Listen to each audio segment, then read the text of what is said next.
Good evening, Bahamas. Welcome to sports. I'm Jared Higgs. The Hugh Campbell basketball tournament is approaching its final stages, and this morning, only 6 teams woke up with a chance to still take home the top prize. Among the teams left, C.I. Gibson, Doris Johnson, and C.C. Sweeting from the GSSA, Tabernacle Baptist and Sunland represent Grand Bahama, and Jordan Prince Williams, the lone private school team from New Providence. Our Jonathan Benson tells us that it was a busy night at the AF Adderley Gym as all of those teams clawed their way to the quarterfinal round.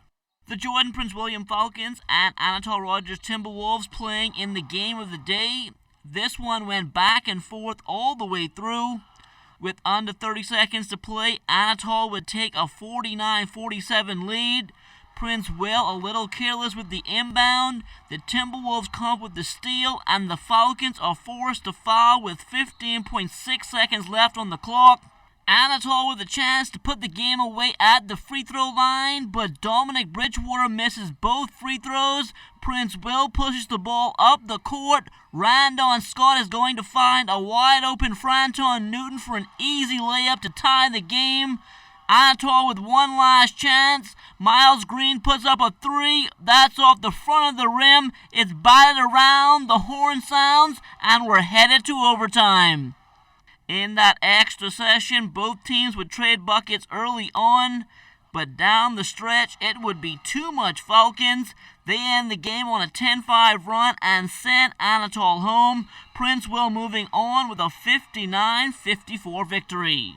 The final 2 games on day 6, both in the winner's bracket. The C.C. Sweeting Cobras and Doris Johnson Mystic Marlins meeting in a rematch of the government school playoffs, where Doris Johnson upset the pennant winners en route to the championship. But this time around, it would be a much different story. The Cobras' defense in full effect, and that led to easy points on the other end. C.C. Sweeting stays undefeated, winning 58-45. Up next, the C.I. Gibson Rattlers taking on the champs from Grand Bahama, the Sunland Stingers. Sunland got out to an early lead, and that proved to be enough despite a late rally from C.I. Gibson. Sunland still perfect as well, with a 50-46 victory. Jonathan Benson, ZNS Total Sports. On the court this afternoon was C.I. Gibson taking on Tabernacle. The loser goes home, while the winner advances to play the winner of the Doris Johnson versus Prince Will matchup. In the no-loss bracket sit C.C. Sweeting and Grand Bahama champions Sunland Baptist. The winner of this game advances straight to the finals, where the loser will play either C.I. Gibson, Tabernacle, Prince Will, or Doris Johnson for their spot in the finals. And shifting now to another basketball tournament going on, the North Long Island High School Basketball Jamboree is coming to a close. Our Julian Gibson tells us that 3 of the 4 finals featured teams from San Salvador. Jared, let's start with the Senior Girls Championship game. North Long Island Senior Girls, no match whatsoever for Harbour Island ladies. Harbour Island winning big, 35-2. No, that is not a mistake. Getting transferred to Harbour Island. A system was in place already by Coach Parker and Mr. Cox, and so I'm grateful for them. It's just a matter of getting them to play more organized ball, and that's what I implemented this year. Now let's move to the boys championship game. Let's start with the under 16 boys championship game. San Salvador taking on Ellen Coakley out of Exuma.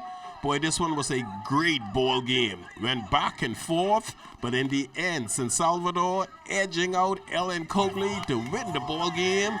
Overtime, 30-29.